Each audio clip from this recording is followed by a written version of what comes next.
আমি পড়ালেখা করার জন্য ইন্ডিয়াতে আসছিলাম। আমাদের সাথে আরও 13 জন আমাদের বাংলাদেশি সাথী ভাই আছে। আমরা সবাই একসাথেই জম্মু সেন্ট্রাল ফুটবলের মধ্যে আমরা বন্ধু আছি। শকত ইসলাম, সমীর উদ্দিন, মোহাম্মদ আফসারউদ্দিন। আমি এখানে পড়ালেখার জন্য আসি।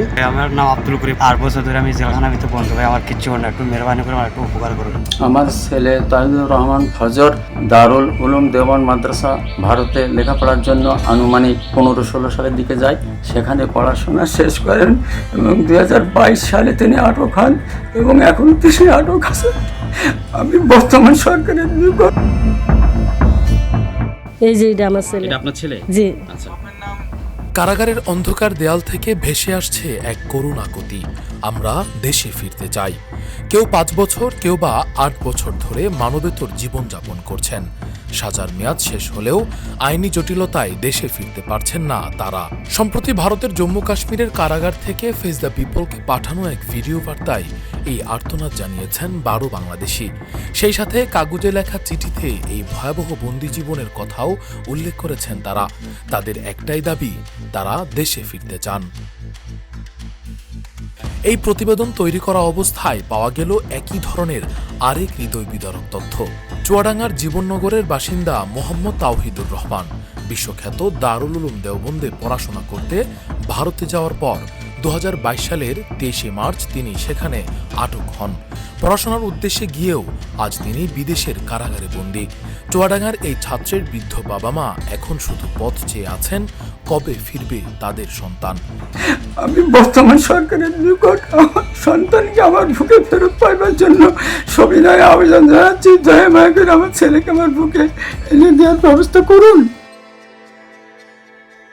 চিঠিতে বন্দীরা জানিয়েছেন, জীবিকা কিংবা পড়াশোনার তাগিদে সীমান্ত পার হওয়া এই বাংলাদেশিদের সাজা ছিল মাত্র 1.5 বছর থেকে 2 বছর।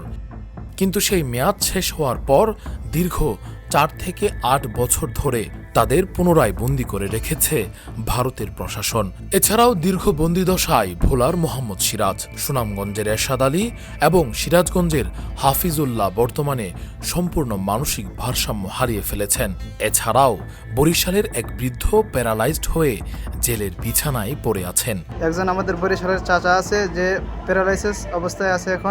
এখন সে বিছানার মধ্যে জীবনযাপন করতেছে। বন্দী সৈকত ইসলাম বলেন, আমি ঘরে ফিরতে চাই। আমার নাম শকত ইসলাম, বাপের নাম আব্দুল সালাম। আমি টঙ্গী দত্তপাড়া জহির মার্কেট থাকি। আমি এখানে জেলের ভিতরে বন্ধ আছি, আমি ঘরে যেতে চাই। কক্সবাজারের জমির উদ্দিন জানান, 2021 সালে পড়াশোনার জন্য এসে আটক হন তিনি। জামিন হওয়ার পর 4 বছর পার হয়ে গেলেও কোনো সুরাহা মেলেনি।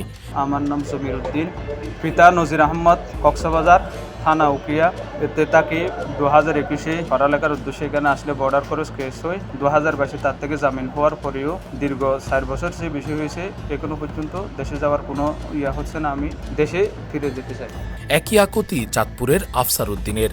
পড়াশোনা শেষে ফেরার কথা থাকলেও অতিরিক্ত 3 থেকে 4 বছর ধরে জেল খাটছেন তিনি। আসসালামু আলাইকুম ওয়া রাহমাতুল্লাহি ওয়া বারাকাতুহু। আমার নাম মোহাম্মদ আফসারউদ্দিন। আমি এখানে পড়ালেখার জন্য আসি। কেস হয়, তারপরে এখন আমাদের কেস শেষ যাওয়ার পরও, আমাদের 3-4 বছর হওয়ার পরও আমরা বাইরে যেতে পারতেছি না। সুনামগঞ্জের আব্দুল করিম জানান, তিনি 8 বছর ধরে সেখানে বন্দী।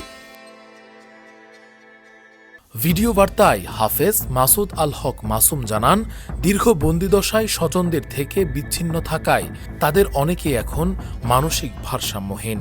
এমনকি বরিশালের এক বৃদ্ধ প্যারালাইজড হয়ে বর্তমানে বিছানায় পড়ে আছেন। মাসুমের দাবি, ভারতীয় আদালত থেকে তাদের মামলা শেষ হলেও বাংলাদেশ দূতাবাসের পক্ষ থেকে কোনো কার্যকরী পদক্ষেপ নেওয়া হচ্ছে না। দূতাবাস থেকে খোঁজ নিলেই তাদের মুক্তি মিলবে এই বিশ্বাস তার। এই তথ্যের ভিত্তিতে ফেস দ্য পিপল যোগাযোগ করে ভুক্তভোগীদের পরিবারের সাথে। গাজীপুরের টঙ্গীতে আব্দুস সালামের পরিবারে গিয়ে দেখা যায় এক হৃদয় বিদারক চিত্র। একমাত্র ছেলের ফেরার অপেক্ষায় কাঁদতে কাঁদতে সালামের বাবা এখন অন্ধ। ছেলের ফেরার আশায় আজও পথ চেয়ে আছেন তার মা। সাজা শেষ হওয়ার পরও কেন এই বন্দিত্ব? এ বিষয়ে ফেস দ্য পিপলের মুখোমুখি হয়েছিলেন সুপ্রিম কোর্টের আইনজীবী ব্যারিস্টার সারওয়ার হোসাইন। তিনি বলেন, অনুপ্রবেশ অপরাধ হলেও তাকে আইনি সহায়তা দেয়া রাষ্ট্রের দায়িত্ব। নাগরিকদের প্রতি দায়িত্ব পালন না করা দুর্বল রাষ্ট্রের লক্ষণ। অবৈধ অনুপ্রবেশের সাজা খুব বেশি হয় না। বাংলাদেশের এম্বাসির দায়িত্ব হচ্ছে তাদের পাশে দাঁড়ানো। কোনো মানুষের অবৈধভাবে অন্য দেশে প্রবেশ করা একটা অপরাধ। যদি ওই দেশে ঢুকে তখন ওই দেশের আইনেই এটার বিচার হবে।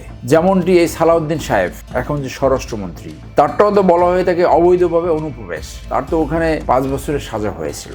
সো এই অবৈধ অনুপ্রবেশের সাজা অত বেশি না, 5 বছর, কখনো 7 বছর, এরকম। দেশের অবশ্যই একটা দায়িত্ব রয়েছে।